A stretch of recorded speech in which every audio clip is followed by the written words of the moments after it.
कारंजा लाड, जिल्हा वाशिम, दिनांक 20 एप्रिल 2026. प्राप्त माहितीनुसार कारंजा लाड येथील शासकीय विश्रामगृहात भटक्या विमुक्त जाती जमाती सेवा समितीच्या वतीने महत्त्वपूर्ण बैठक पार पडली. दुपारी 12:30 आयोजित या बैठकीत भटक्या आणि विमुक्त जाती जमातींच्या विविध प्रलंबित मागण्यांवर सविस्तर चर्चा करण्यात आली. या बैठकीत प्रमुख मागण्या म्हणून स्वतंत्र जातनिहाय जनगणना, SC, ST आणि OBC प्रमाणे ग्रामपंचायत ते लोकसभेपर्यंत राजकीय आरक्षण, तसेच भटक्या विमुक्त समाजाला अल्पसंख्याक दर्जा देण्याची मागणी करण्यात आली.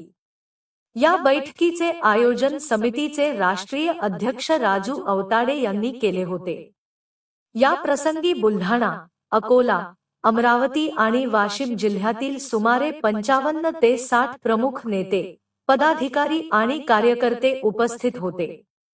राजू अवताडे यांनी आपल्या भाषणात सांगितले की आजही भटक्या विमुक्त समाज अत्यंत कठीण परिस्थितीत जीवन जगत असून उदरनिर्वाहासाठी भटकंती, पारंपरिक कला सादर करणे आणि पशुपालन यावर अवलंबून आहे.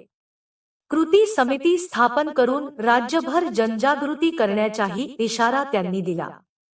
जिल्हा परिषद माजी बांधकाम सभापती जयकिसनभाऊ राठोड यांनी सर्वांनी तन्मनधनाने सहकार्य करण्याचे आवाहन केले.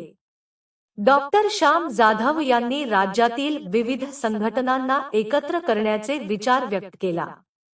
बैठकीत रामदास कटक, आत्माराम म्हात्रे, राजू अण्णा गायकवाड, आशिक सय्यद, किशोर मानकर, छगनराव बहाळे आणि शेतकरी संघटनेचे भारत भक्त यांनीही आपल्या मनोगतातून समाजाच्या समस्या मांडल्या.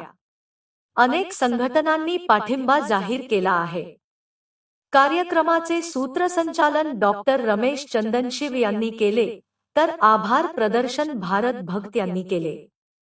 कार्यक्रम यशस्वी करण्यासाठी मन्नानभाई कामनवाले, महादेवराव शिंदे, बाळूभाऊ चव्हाण, संदीप लसनकुटे, विनोद गणवीर, राजूभाऊ राठोड आणि किसनराव अवताडे यांनी विशेष परिश्रम घेतले, अशी जनचर्चा आहे.